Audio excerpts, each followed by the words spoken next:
welcome to the next episode of A Coffee Beyond the Blueprint.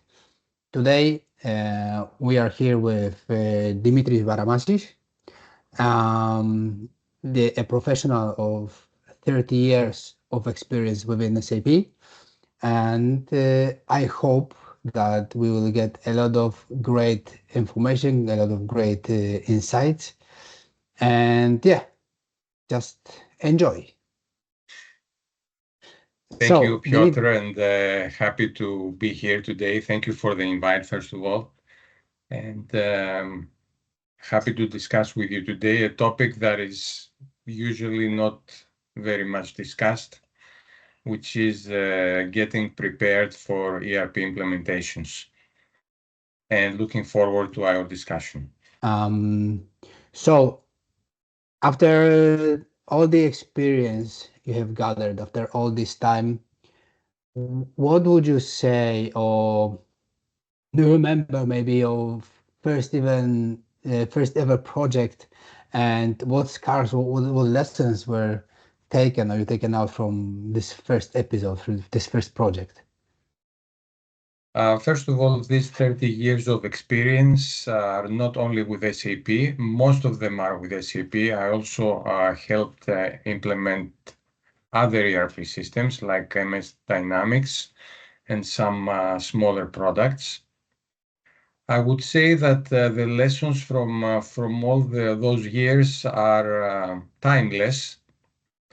Let me first say that there is always a knowledge gap between the system integrator and the client.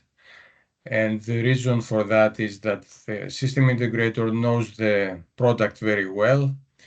The client knows the business very well. And until they, they reach a common ground, there is a gap that needs to be bridged. And that is, I think, also a part of the preparation phase that we will discuss today. Also, I've seen that the ERP vendor is always far from the client's needs. We see what happens these days with moving to S/4HANA, for instance.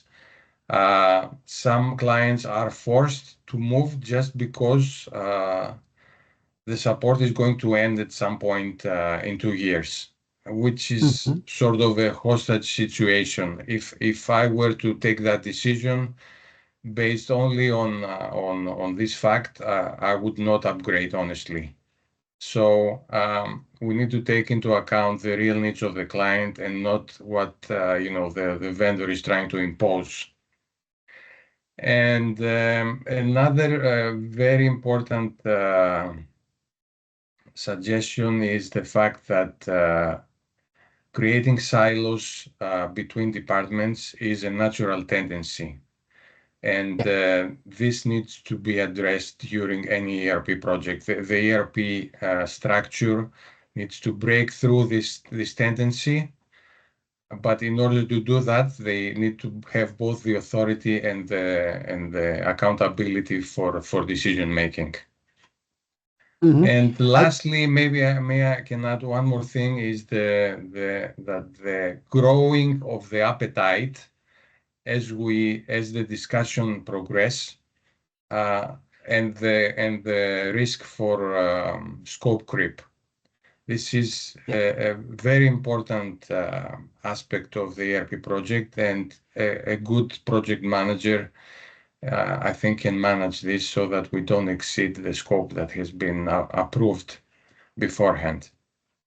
I totally agree with you. The thing that you mentioned about the difference, let's go one by one, but the gap of knowledge between the integrators and the customers is huge. And if it's, I believe that if it's not tackled at the beginning of the project and it's not explained, and it might be in simple words, like, guys, we know that you know the business, we know the systems, and we really need to find the common ground, because if we align everything to you, which happens a lot, that happened, for example, with Lidl, right?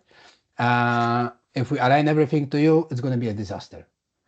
So you need to understand, the business needs to understand that they will need to change also the way they think. And they need to understand that it's not only an IT project, a system project, but it's going to have a great business impact, right? Right, and I Yeah, think that that sometimes, you know, when we choose the system integrator, we need to make sure that the team that is proposed has thankfully worked in similar projects in the industry, so that at yeah. least they know, you know, the basics, the terminology, you know, how the industry works, so that it takes them less time to onboard. I think also that the issue all of integrators face, it's not that they fall for it, or not always, but everybody faces it. When you sell, you want to make business. So many times the integrators sell the story, sell the beautiful system, but it's either not really needed for the customer because they need either system or some other approach, or they really can't deliver what's out there, right? So that would be going for what you are doing, the pre-project phase in which we really choose. Could you elaborate about a little bit more about this phase, your experience in this phase, and how you think the approach should change about that? Yes, let me first say that you know, this phase is a bit of a paradox because nobody really wants it. I mean, the vendor doesn't want it because they want to make more money. That's obvious. They want to expand the project as much as possible. And the client sometimes doesn't want it because they think it will delay the project. While in Yeah, fact, this is not the case. It will speed up the project because it spending a few, let's say, weeks or months in preparation will save you at least 25-30% of the time and budget estimated for the project. So let's see what I consider as parts of this preparation phase, which some folks call it phase 0, some call it preparation. It doesn't matter what we call it. It matters what it includes. yeah, So for me, there are 4 aspects. One is getting ready from an organizational perspective, and that contains also, let's say, 3 sub chapters. One is the ERP team itself, the composition of the ERP team. Do we have the best people in the team? Do we have the best subject matter experts from every department?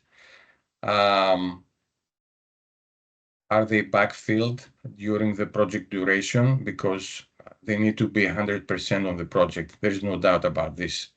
yeah. Everyone that thinks otherwise, I think, is making a big mistake. What other departments are part of this team? Because we need to have the legal department involved to address all the contracts that will be signed with the vendors. We need to have the audit department involved, someone from risk management, someone for change management. So it's very important to understand that the right team is in place. And the other thing, if we suppose that the project manager is leading this team department, and have them explain exactly what they need. And finally, part of the organizational readiness is the change management, which is basically cascade the vision to every single user of the system, so that first they know why they are doing this, and second, they need to know how this project will affect, how it will impact their daily work. So I would say it's a combination of strategic communication and follow-up activities to ensure the entire project is successful. So I totally agree. that was the organizational readiness part. let's move to process readiness. We need to Let, have, let me just yes, let me just sorry for interrupting, but let me just get into more detail in some of the subjects. You said that the team needs to be 100% involved, right? So yeah, we have it on two parts. On one hand, we have the people at clients. They have their normal job and they need to like juggle with it. So actually, in my opinion, the customer should dedicate some person who is a part of the business only to the project. And sometimes it's difficult because, of course, it's resources. And on the other hand, on the integrators part, it's the same. I personally, like, there's a lot of, I think that all of consultants at some point needed to juggle between more than one project at a time. And for me personally, it was very exhausting, and I decided to never work on more than one project at a time. Because if you want to really deliver value, the real value, and it's if it's implementation project, it's a big project. You need to focus and you need to be there 100%. So on one hand, the customers, they face the issue that they have the resources and they want to have them used in some other places to run the business. And on the integrator side, there are phases in which a consultant doesn't have 100% work to be covered, to say so. And that's a big issue because if you don't give them the job, you still have to pay them. That's losing money. But if you don't pay them and you don't give them the job, you might lose them. So it's really a hard piece to juggle with, to say so, to really maintain the team. And the other thing you mentioned, which is very, very important in my opinion, is the change management.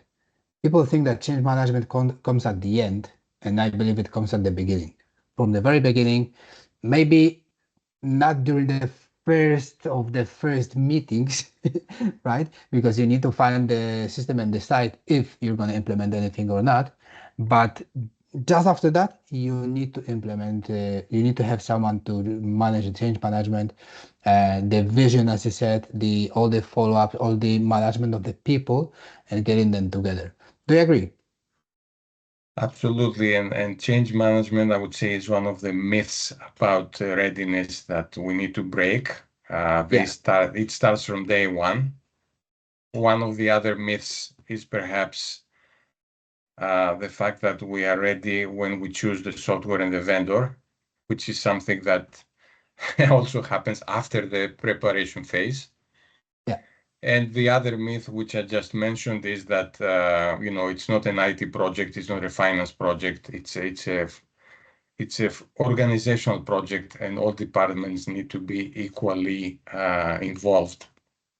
I can perhaps later, if we have some time, because IT is a bit of a blurry issue here, I can Mhm. state what I think the IT involvement is in such projects.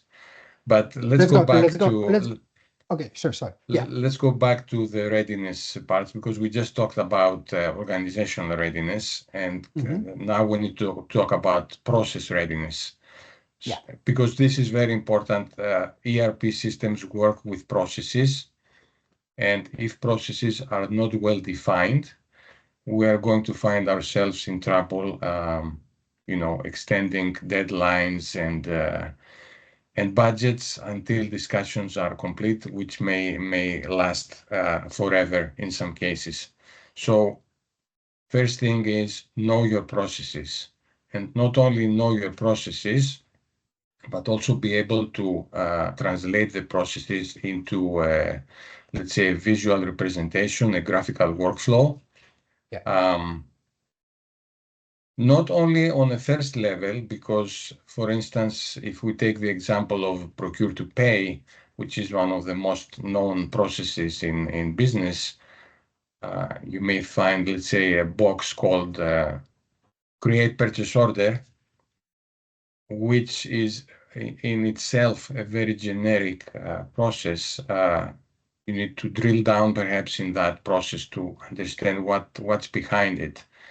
how many cases, how many exceptions you have when you define the purchase order, if it's an internal or external purchase order, how many people are involved, what does the cost go, etc., etc. So it's you need to be able to drill down at maybe second or third level of your processes. And also, some processes do not concern one department only. They include different departments, and production is the best example here, where you are involving machines which are in essence fixed assets. So they deal with the finance department. You have raw materials which are let's say they come from stock, they are supply chain department. You have people involved, which are human resources. You might have So production, which is the production department. Yeah. exactly. So you need to be able to show your processes not only within departments but among departments also. And that's very important when the discussions for the ERP start, because you need to say, maybe not 100% precisely, but with a certain degree of precision, what you want the system to do in terms of process creation. Very, very important. Because at that point, the system integrator will come and say, you have 2 or 3 options here. Which one do you choose? You need to be able to answer that question. Not to mention all the nitty-gritty, terminology that the vendor is using, and you need to be able to navigate through those terms. That part is on the both sides, actually, right? And Yeah. as Einstein said, if you don't know how to explain something to a 5-year-old, you don't really understand it. And that's really a thing. I didn't think about it that much or that strongly some years ago, but the older I get or the more experience I get, the more I understand it, that simplicity is a key. So being able and really explaining to the customer everything in their language is very important. So on one hand, they need to explain us their language so we understand it. And then, I mean, we as consultants, right, or the integrators need to have the ability to translate our slogans into their language. And I think that this is one of the big concerns also, or one of the myths, we could say, that people talk so they understand each other. And that's totally, that's not the truth. What we need to really understand is how to explain to the customer what he needs to understand.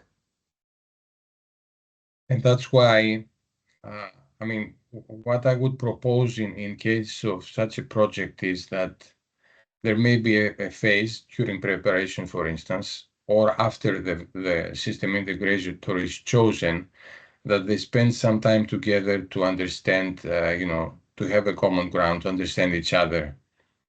And this cannot be contractually binding for the rest of the project.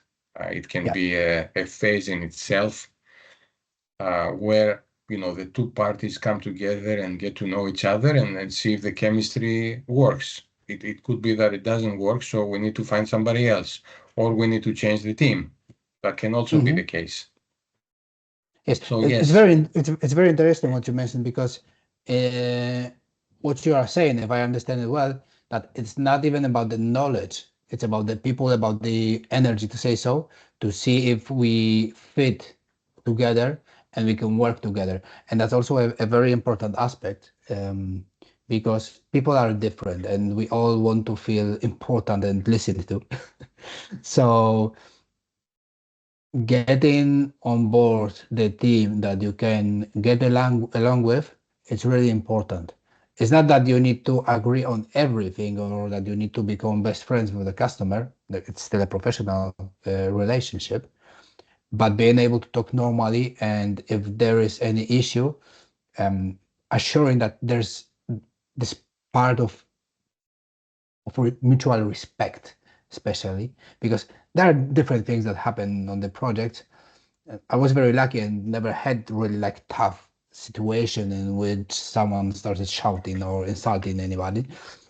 But I think it's very important to set the team from the start so it aligns within the customer.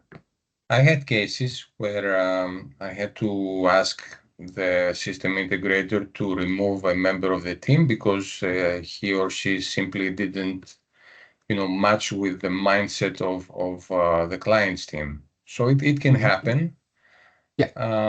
but it's not so often. So two more things about readiness. We discussed about organizational readiness. We discussed about process readiness. There are also other requirements that need to be taken into account. One very important is reporting. What do we want the system to produce? And the client needs to be ready to, first of all, explain which reports are the must-haves, at least for the beginning of the project, because the list of reports can become endless.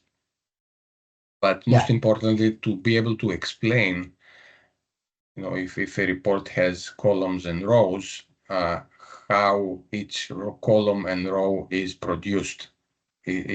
Does it come from a mathematical formula? Does it come, otherwise? The team needs to be able to explicitly define what we want the report to show, and the system integrator, of course, needs to understand.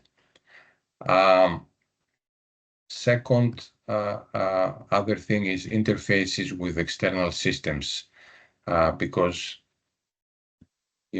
I've never had a project without any interfaces with external systems. We need to know which ones they are, explain how they work, so that the new ERP can work with external systems. And here is another aspect of where IT is heavily involved. And the third aspect, which is quite new, is the importance of artificial intelligence when it comes to ERP implementation. Where does AI come in the picture, and what we wanted to do? Of course, this is something that maybe it's still in the early days, but very soon it will become reality. I expect, for instance, in the area of reporting, that we don't even need to write code anymore. We will just be able to ask the system a question, and then we'll get a report back, which may be reality as we speak. I'm not sure, But but like I think it's already basically, there. I think with Subjoule something similar is already possible. I'm not sure about the scale of it, but there are things you can ask him for about the reporting, and he's quite helpful. Joule, the Yeah. SAP AI. Yeah. I've seen some demos, and I think that's where we're going.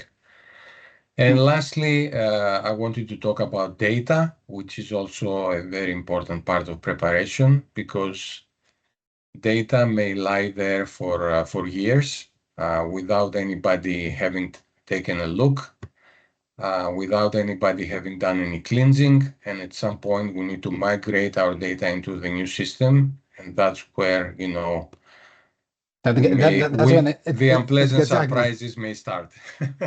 Yes, yes, So, yes. we need to make sure that our data is in a good condition, and we need to make sure that when the project starts, we are able to migrate this data into the tables that the system integrator will provide, the templates or the tables. What you're saying about data is also very crucial, because it doesn't really matter how good of a system you have. You might have SAP, Dynamics, 5 AIs connected, whatever. If the data is polluted, and it almost every time it is, unless you cleanse it, let's say periodically even, But every project, every company that had a system for a long time will have dirty data. So it doesn't matter what tool you will be using. If the bottom, the foundation, which is the data, is wrong, it will give the wrong answers. And the risk grows exponentially, in my opinion, with AI. Because if you have some report that reads from the tables or whatever, you can find that data and it's not going to be that impactful if something is wrong. I think at least that you can spot it easier. However, if we rely on AI and we do it more and more, and you just ask the agent to provide you the data and it gets the data, but it's totally wrong, it's very complicated to find out where it is, why it's wrong, and what's happening out there. And then there's this bias that I think is growing, that we believe everything the chat says, like with news at some point, right? So at least for now, we still need to be very critical about the information that we get from the chatbots. But moreover, is that the data cleansing, in my opinion, needs to happen even before you choose the system you're going to implement. It just needs to Absolutely. be there. Well, I just want to remind that there are mainly two reasons why we decide to implement ERP systems. One is that we need a single source of truth. That means our data needs to be reliable. And the other thing is that we want to improve our decision-making process. So, which means that the output of the system needs to be trustworthy, let's say. So the data in itself is very important. What comes in and what comes out is equally important, I think. Mm-hmm. Okay, tell me maybe some stories, maybe some of your experiences about the projects that you worked on, like internationally. Um, what was the biggest surprise for you in those cases, in those parts of the projects? Because you live in Um, Switzerland, right? yes, I live in Switzerland. My last project was a global project, a global rollout in 60 countries. Mm-hmm. Um, I would say the challenges someone faces in such projects is first, the fact that you need to work with diverse team and different cultures. You need to be ready to work together with cultures from around the world. It's not always easy. Some things you may consider as granted and they are not. Same from the other side. Yeah. So you need to be able to navigate yourself within different cultures.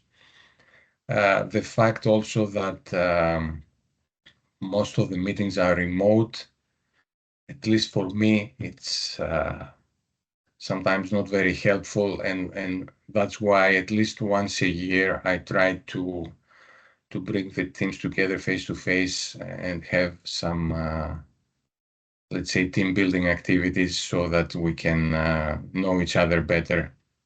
Mm-hmm. It's much different than remote discussions. And Absolutely, of absolutely. course, another thing that is very important is how do you go live in such projects that are involving many countries? Do you go big bang? Do you go in phases?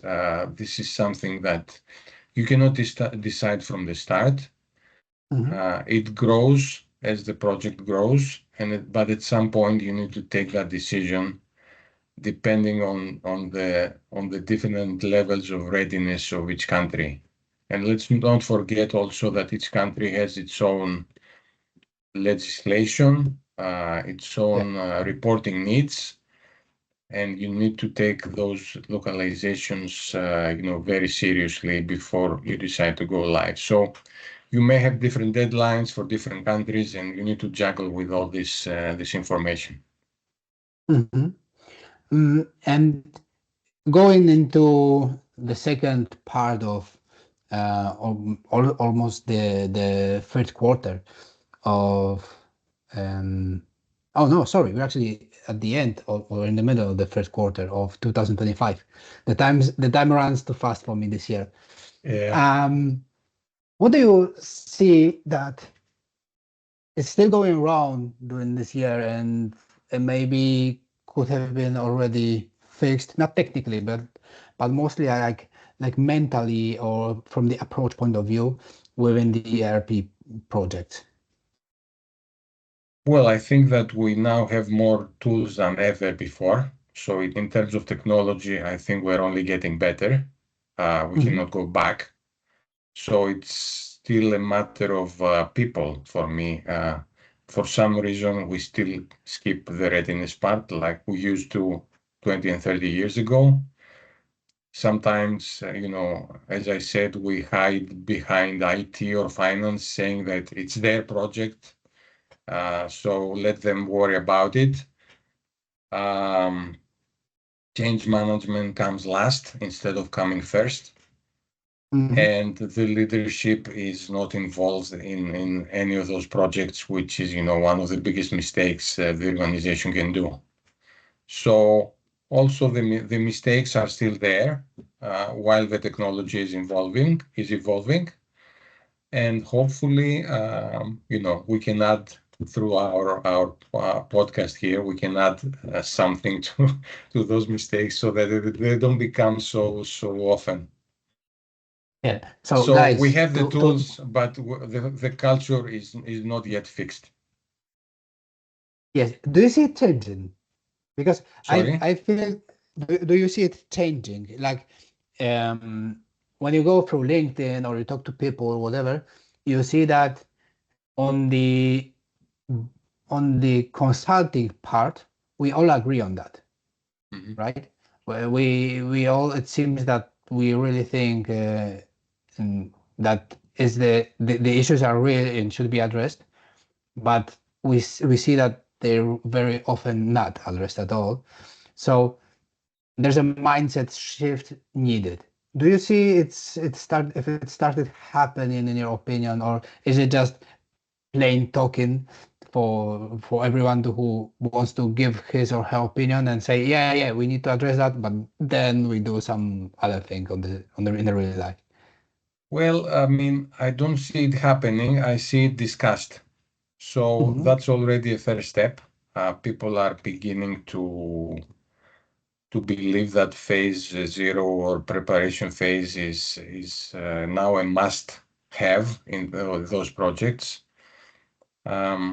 I don't see it happening yet because, as I said, the integrators may not be very much interested in this because this is actually a source of income for them if the projects are extended because they are not well prepared. Hmm. So, but a true system integrator that wants to help the client will obviously take this into consideration and suggest it to be a part of the project. So I see a shift, but it's still slow. Let's hope it gets better and better. And what would you say are your um, visions or predictions for the next, I don't know, 3 to 5 years within the ERP landscape and its impact on the business? How do you see it? I see a big investment in artificial intelligence, and the ERP vendors are not getting away with that. They are including AI in at least in the big ERPs that we know. SAP is doing it, Microsoft is doing it. Oracle, I have no clue, but I guess yes. So the three big vendors are already doing it, and I see it play an important role, especially in repetitive activities, which can Mhm. now be totally automated. And also in the reporting part, where I think that it will be made much easier. We will not need to write code anymore. We will just need to ask a question to the system, and the more precise the question, the more precise the answer, of course. Mm-hmm. Following up on that, they say that the prompt engineers are like the work of the future for now, but in some way, I think that even the users will need to kind of become the prompt engineers. I say kind of because that's not the same thing, like really building the AI or whatever, but we will need to learn how to talk to it so it really works for us and not against us, I think. This happens through friction. I mean, when I started conversing with ChatGPT or similar systems, I gradually managed to make my prompts better. Yeah. So it's also a matter of experience.